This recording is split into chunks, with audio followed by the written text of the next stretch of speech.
माँ हिंगुलांकर दर्शन और पूजार्चना हजार हजार श्रद्धालुंकर भिड़ जमी। सोमवार विलंब रातिठू विभिन्न आड़ू छुटुछि श्रद्धालुंक सुओ। सेपटे उत्सव को श्रृंखलित करने समस्त बंदोबस्त कर व्यासनगर सहर कहीपुर ठारे अवस्थित माँ हिंगुला देवी पीठरे चलचंचल हो उठी। यह अवसर में मंदिर परिसर में भजन कीर्तन सांगू चली विश्वशांति महायज्ञ। पूजा एवं यज्ञ कार्य नियोजित अच्छा पूजक और पुरोहित। माँ हिंगुला दर्शन सांगू भोग लगाई। एठिकार माँ हिंगुला बेस प्रत्यक्ष बोली लोकंकर विश्वास रही। सेथिलागि जिला एवं जिला बाहर बहु श्रद्धालु एठक आसुथिबार लक्ष्य करा जायछि। श्रद्धालु माने जेपरि शांति श्रृंखला रे मां को दर्शन करेंगे सेथिलागि कमिटी पक्षरु व्यापक बंदोबस्त करा जायथिला। बर्तमान ई घर पाखे जो हिंगुला मंदिर अच्छी ए बर्तमान वार्षिक यज्ञ उत्सव पालित होची। एथिरे प्रसाद सेवन व्यवस्था होती। प्राय 5000 पाखापाखि लोकंर प्रसाद सेवन व्यवस्था कराई एवं बहुत शांति श्रृंखला सहित यहाँ बर्तमान समापन होगा जाऊँगी। ये गत 2 दिन धरी है बर्तमान चली। आज तार पूर्णाहुति बर्तमान दि जाऊँगी।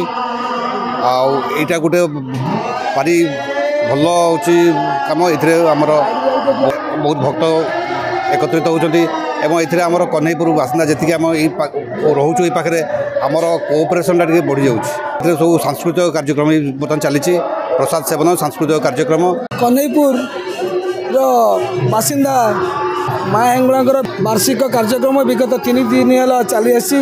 आज हूँ पूर्णाहुति कि यज्ञर शेष दिन।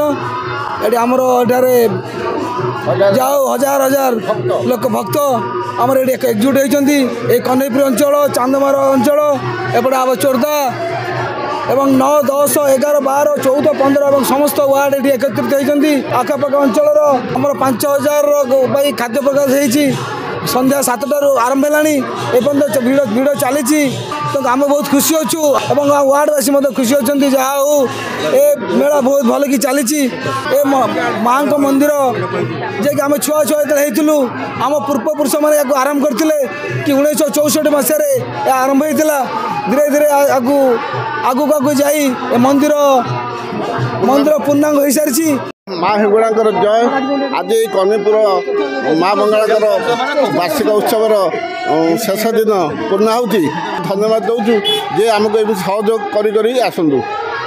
जाजपुर व्यासनगर ज्योति प्रकाश भूया रिपोर्ट तीर्थक्षेत्र लाइव।